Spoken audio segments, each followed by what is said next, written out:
তোমরা হয়তো দেখে থাকবে একটি আয়তকার বাগানের কখনো এই আয়তকার বাগানের বাইরের দিকে পরিসীমা বরাবর রাস্তা থাকে, আবার এই বাগানের মাঝ বরাবর প্রস্থ এবং দৈর্ঘ্য বরাবরও রাস্তা থাকতে পারে, আবার এই বাগানের বা মাঠের ভিতরের দিকেও পরিসীমা বরাবর রাস্তা থাকে। আমরা আজকে এই ধরনের আয়তকার বাগানের যেখানেই রাস্তা থাকুক না কেন সেই রাস্তার ক্ষেত্রফল আজকে কিভাবে নির্ণয় করতে হয় সেটা দেখব।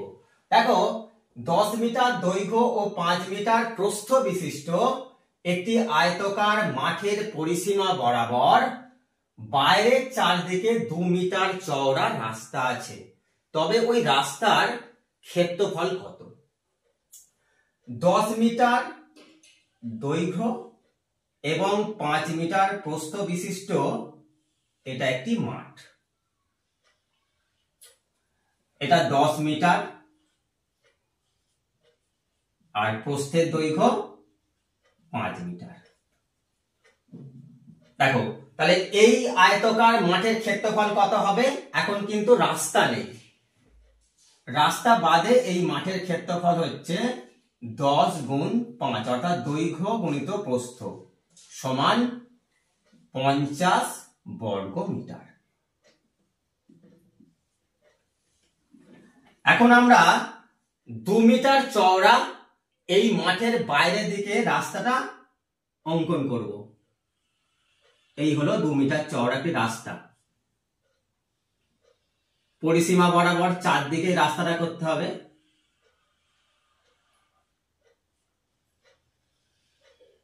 দু মিটার চওড়া মানে এইখানটা 2 মিটার বেড়ে যাচ্ছে, তাহলে এই দিকেও 2 মিটার বাড়বে।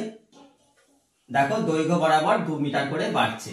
তাহলে এখন রাস্তার দৈর্ঘ্যটা কত হয়ে যাচ্ছে? রাস্তা সহ বাগানের, এখন বাগানের দৈর্ঘ্য হয়ে যাচ্ছে কত? দেখো, 10, এই দিকে 2 আর এই দিকে 2, তাহলে 12 হয়ে যাচ্ছে। তার রাস্তা সহ বাগানের বা মাঠে, যদি আমরা মাঠ বলি আর বাগানি বলি, রাস্তা সহ এই মাঠের দৈর্ঘ্য কত হবে? 10 প্লাস 2 প্লাস 2 সমান 14 মিটার।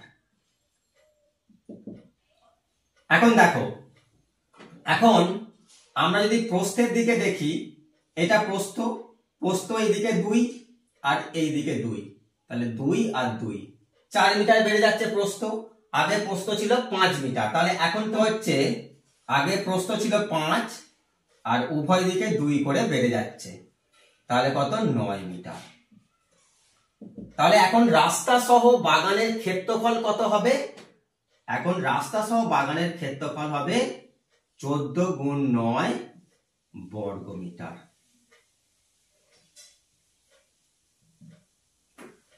9 14 126 বর্গ মিটার।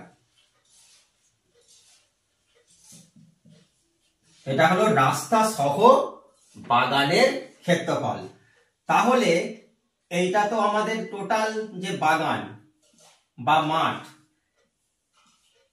এইটা আমরা মাঠের ক্ষেত্রফলটা আলাদাভাবে বের করেছি 50 বর্গ মিটার, আর রাস্তা সহ বাগানের বা মাঠের ক্ষেত্রফল বের করেছি কত? 126 বর্গ মিটার। তাহলে 126 থেকে যদি আমরা 50 বিয়োগ করে দিই, তাহলে পড়ে থাকবে রাস্তার ক্ষেত্রফল। অতএব রাস্তার ক্ষেত্রফল 126 বিয়োগ 50 বর্গ মিটার সমান 76 বর্গ মিটার।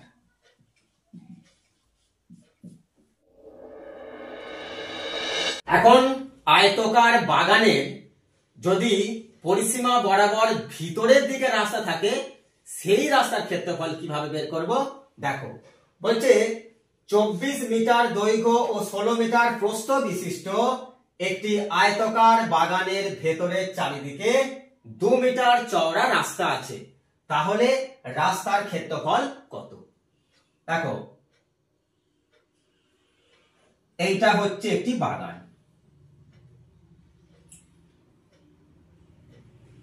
এই বাগানের দৈর্ঘ্য দেয়া আছে 24 মিটার, প্রস্থ 16 মিটার, তাহলে এখন এই বাগানের মধ্যে কোনো রাস্তা নেই, তাহলে রাস্তা বাদে বাগানের ক্ষেত্রফল কত হবে? 24 গুণ 16 বর্গমিটার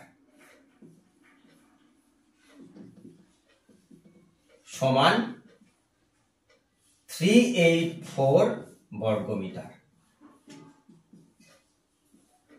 এখন এই যে আয়তকার বাগান আছে, এই আয়তকার বাগানের ভিতরের দিকে যদি আমরা 2 মিটার চওড়া মানে এখান থেকে এটা হচ্ছে 2 মিটার, 2 মিটার চওড়া দৈর্ঘ্য এবং প্রস্থ উভয় দিকে একটা রাস্তা অঙ্কন করা হলো। এই যে 2 মিটার, এই অংশটা হচ্ছে 2 মিটার, এই দিকেও 2 মিটার, দৈর্ঘ্য বরাবর যদি আমরা দেখি এখানে 2 মিটার চওড়া আর এই দিকে 2 মিটার চওড়া একটি রাস্তা আছে, তাহলে এখানেও 2 মিটার চওড়া আছে, এখানেও 2 মিটার চওড়া আছে। তাহলে আয়তাকার বাগানে যদি ভিতরের দিকে রাস্তা থাকে তাহলে দৈর্ঘ্য কত হবে? দেখো দৈর্ঘ্যটা এই দিকে 2 কমে যাচ্ছে, এই দিকে 2 কমে যাচ্ছে, তখন এইটা বাগান হয়ে যাচ্ছে, এই বাগানটা কমে গেছে। তাহলে রাস্তা, এখন যদি রাস্তাটা বাদ দিয়ে দেবো তো এটা তো রাস্তা, এখন রাস্তা বাদে বাগানের দৈর্ঘ্য কত হবে? দৈর্ঘ্য হবে 24 ছিল, দুদিক থেকেই 2 করে কমে যাচ্ছে, 2 যোগ 2, তাহলে কত হবে? 20 মিটার। এখন দৈর্ঘ্যটা হয়ে যাবে 20 মিটার, অর্থাৎ এইটা হয়ে যাবে এখন বাগানের দৈর্ঘ্য, এই অংশটা। প্রস্থটাও একইভাবে কমে যাবে, প্রস্থ কত হবে? ছিল 16, তা থেকে কমে যাবে, উভয় দিকেই 2 করে কমে যাবে, মানে 4 মিটার কমে যাবে, হয়ে যাবে কত? 12 মিটার। তাহলে এখন বাগানের দৈর্ঘ্য হয়ে গেল 20 মিটার, এটা দৈর্ঘ্য, আর প্রস্থ হয়ে গেল 12 মিটার। প্রস্থটাও এই দিকে 2 মিটার, এই দিকে 2 মিটার করে কমে যাচ্ছে। তাহলে এখন বাগানের ক্ষেত্রফল কত হবে? এখন ক্ষেত্রফল হয়ে যাবে 20 গুণ 12 সমান 12 দুয়ে 24, একটা শূন্য, 240 বর্গমিটার। তাহলে এখন রাস্তার ক্ষেত্রফল কত হবে? দেখো এইখানে হচ্ছে টোটাল জমির ক্ষেত্রফল বা টোটাল যে আয়তাকার বাগান তার ক্ষেত্রফল 384, সেটা থেকে 240 বিয়োগ করে দিলে রাস্তার ক্ষেত্রফল বেরিয়ে আসবে, 144 বর্গমিটার হবে রাস্তার ক্ষেত্রফল। মাঠের মাঝ বরাবর দৈর্ঘ্য এবং প্রস্থ বরাবর যদি রাস্তা থাকে তার ক্ষেত্রফল কিভাবে বের করব? দেখো 8 মিটার দৈর্ঘ্য 6 মিটার প্রস্থ বিশিষ্ট একটি আয়তাকার মাঠের মাঝখানে দৈর্ঘ্য ও প্রস্থ বরাবর 1 মিটার চওড়া রাস্তা আছে, তবে রাস্তার ক্ষেত্রফল হবে। দেখো এই হচ্ছে একটি মাঠ বা বাগান, যাই বলো না কেন, এটা হচ্ছে আয়তাকার একটি মাঠ। এই বাগানের বা মাঠের মাঝ বরাবর মানে দৈর্ঘ্য বরাবর, এই দৈর্ঘ্য বরাবর মাঝখান দিয়ে একটি রাস্তা আছে। তাহলে রাস্তাটার দৈর্ঘ্য কত হবে? আগেই বলে দিয়েছে মাঠটির দৈর্ঘ্য 8 মিটার, তাই রাস্তার দৈর্ঘ্য 8 মিটার হবে। আর প্রস্থ বরাবর মাঝখান দিয়েও একটি রাস্তা আছে, প্রস্থ কত? 6 মিটার। যখন দৈর্ঘ্য বরাবর রাস্তা, তখন ওই রাস্তার দৈর্ঘ্য কত হবে? 8 মিটার। আর প্রস্থ কত? প্রস্থটা বলে দিচ্ছে 1 মিটার চওড়া, রাস্তাটা 1 মিটার চওড়া, অর্থাৎ এখান থেকে যে এইটা চওড়া, এই চওড়াটা হচ্ছে 1 মিটার, তাহলে 1 দিয়ে গুণ সমান 8 বর্গমিটার, অর্থাৎ দৈর্ঘ্য বরাবর রাস্তার ক্ষেত্রফল। এখন প্রস্থ বরাবর রাস্তার ক্ষেত্রফল কত হবে? প্রস্থ বরাবর রাস্তার দৈর্ঘ্য হচ্ছে 6 মিটার, আর ওই রাস্তার প্রস্থ হচ্ছে 1 মিটার, সমান 6 বর্গমিটার। এখন রাস্তার ক্ষেত্রফল তাহলে কত হচ্ছে? 8 প্লাস 6 সমান 14 বর্গ মিটার। অ্যাকচুয়াল এটা রাস্তার ক্ষেত্রফল হচ্ছে না, কারণ একটা জিনিস দেখো, ভালো করে লক্ষ্য করে দেখো, এই মাঝখানটা একটা বর্গক্ষেত্র তৈরি হয়েছে, অর্থাৎ আমরা এখানে হিসাবে কিছুটা রাস্তার ক্ষেত্রফল বেশি নিয়েছি। অর্থাৎ যখন দৈর্ঘ্য বরাবর যাচ্ছে আবার যখন প্রস্থ বরাবর যাচ্ছে, তখন এই মাঝখানের যে হিসেবটা, এই যে এখানে একটা বর্গক্ষেত্র তৈরি হয়েছে, এই বর্গক্ষেত্রটা দুবার পড়ে যাচ্ছে হিসেবে। সেই জন্য এই যে বর্গক্ষেত্র তৈরি হয়েছে, অর্থাৎ 1 মিটার চওড়া, এই দুদিকেই তো 1 মিটার করে আছে, তাহলে এই যে বর্গক্ষেত্রটা তৈরি হয়েছে, এই বর্গক্ষেত্রের ক্ষেত্রফলটা বের করে নিতে হবে। 1 মিটার চওড়া, তার দুদিকেই 1 মিটার করে চওড়া হচ্ছে, তাহলে ক্ষেত্রফল হচ্ছে কত? 1 গুণ 1 সমান 1 বর্গ মিটার। এই 1 বর্গ মিটার জমিটা বিয়োগ করে দিতে হবে, তবেই প্রকৃত রাস্তার ক্ষেত্রফলটা বের হবে। তাহলে প্রকৃত রাস্তার ক্ষেত্রফল কত হবে? 14 বিয়োগ 1 সমান 13 বর্গ মিটার। এই জায়গাটাই অনেকের ভুল হয়ে যায়। পরের অঙ্কটা দেখো, 12 মিটার দৈর্ঘ্য এবং 8 মিটার প্রস্থ বিশিষ্ট একটি আয়তাকার মাঠের মাঝখানে দৈর্ঘ্য এবং প্রস্থ বরাবর 4 মিটার চওড়া রাস্তা আছে, তবে রাস্তার ক্ষেত্রফল কত? সেই একইভাবে আমরা প্রথমে একটি আয়তাকার বাগান বা মাঠ অঙ্কন করে নেব। এখন এটা হচ্ছে 12 মিটার, দৈর্ঘ্য 12 মিটার, প্রস্থ হচ্ছে 8 মিটার। এখন এর মাঝখানে বরাবর দৈর্ঘ্য বরাবর এটা একটা রাস্তা আর প্রস্থ বরাবর একটা রাস্তা। দৈর্ঘ্য বরাবর যে রাস্তা, তার ক্ষেত্রফল কত হবে? 12 গুণ চওড়া কত? 4,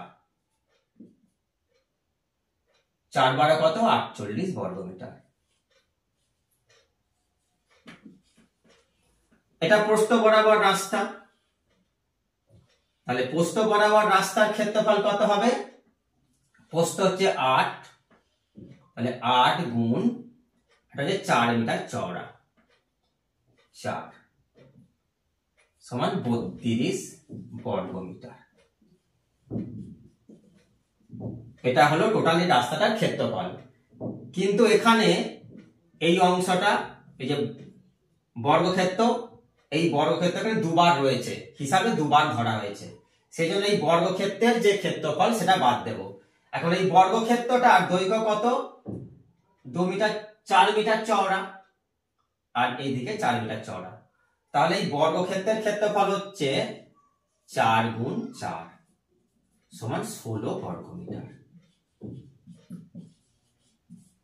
তাহলে রাস্তার ক্ষেত্রফল তাহলে কত হবে? টোটালি দুটো আগে যোগ করে নাও, 48 যোগ 32 বর্গ মিটার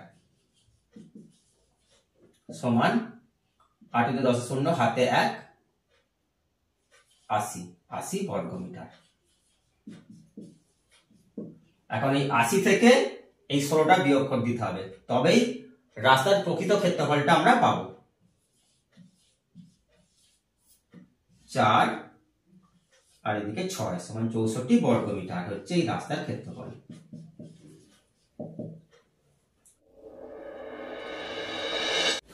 পরের অঙ্কটা 2021 সালের এনটিপিসি থেকে নেওয়া একটি অঙ্ক।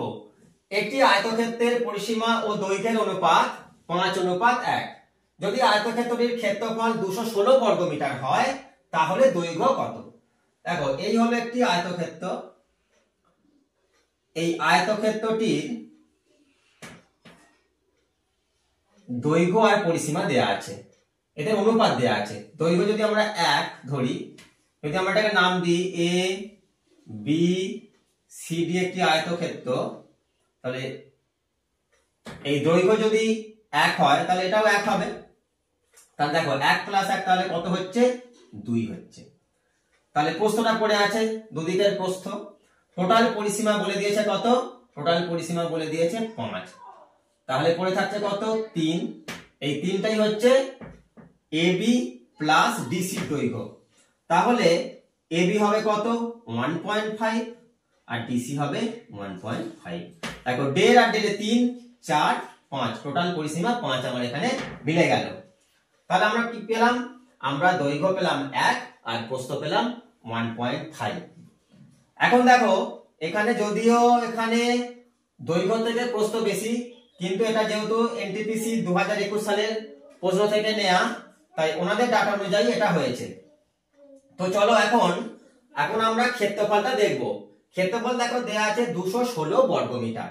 এখন এখানে আমরা দেখতে পাচ্ছি দৈর্ঘ্য 1 আর প্রস্থ হচ্ছে 1.5। তাহলে আমরা যদি এখানে x বসিয়ে দিই, তাহলে দেখো 1x গুণ এটা যে দৈর্ঘ্য 1.5x, এই যে দৈর্ঘ্য আর প্রস্থের যে গুণফল সেটা সমান কত 216। তাহলে এখান থেকে আমরা x স্কয়ার 1.5x স্কয়ার সমান কত হবে 216, x স্কয়ার সমান কত হবে x স্কয়ার সমান হবে 216 বাই 1.5। এই দশমিক উঠে গিয়ে উপরে 10, 5 3 15, 5 2 10, 3 7 21, 3 2 6, x স্কয়ার সমান 72, 72 কে 2 দিয়ে গুণ করলে 144। তাহলে x সমান 12। তাহলে 12টা কি বেরিয়ে হলো, 12টা বের হলো এই যে দৈর্ঘ্যটা 12। তাহলে আমাদের দৈর্ঘ্যই চেয়েছে, তাহলে ওই আয়তক্ষেত্রটির দৈর্ঘ্য কত 12 মিটার। নেক্সট অঙ্কটা খুব গুরুত্বপূর্ণ একটি অঙ্ক। এই অঙ্কটা বারবার বিভিন্ন কম্পিটিটিভ পরীক্ষায় আসতে দেখা গেছে। বলছে একটি আয়তক্ষেত্রে একদিকের বাহু 10% বৃদ্ধি ও অপর দিকের বাহু 10% বৃদ্ধি পেলে ক্ষেত্রফল শতকরা কত বৃদ্ধি পাবে। দেখো এটাকে কি করব, আমরা একটা ফর্মুলা দিয়ে অঙ্কটা করব।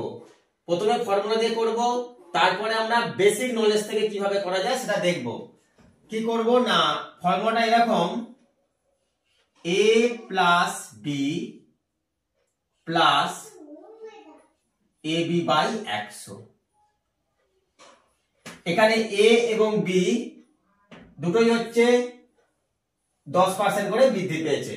অর্থাৎ a কে যদি আমরা দৈর্ঘ্য ধরি আর b কে যদি প্রস্থ ধরি, তাহলে a এর মান হবে 10 আর b এর মান হবে 10। তাহলে 10 প্লাস 10 যোগ 10 গুণ 10 বাই 100, 0 0 কেটে গেল। তাহলে পড়ে থাকছে 10 প্লাস 10 যোগ 1, 10 10 20 প্লাস 1 21,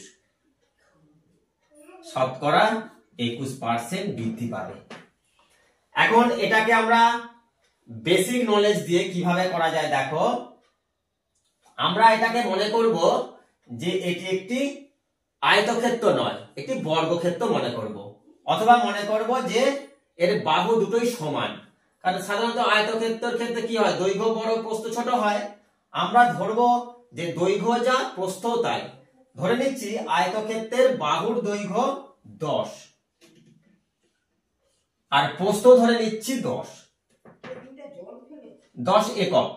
তাহলে ক্ষেত্রফল কত হবে, ক্ষেত্রফল হবে 100 বর্গ একক।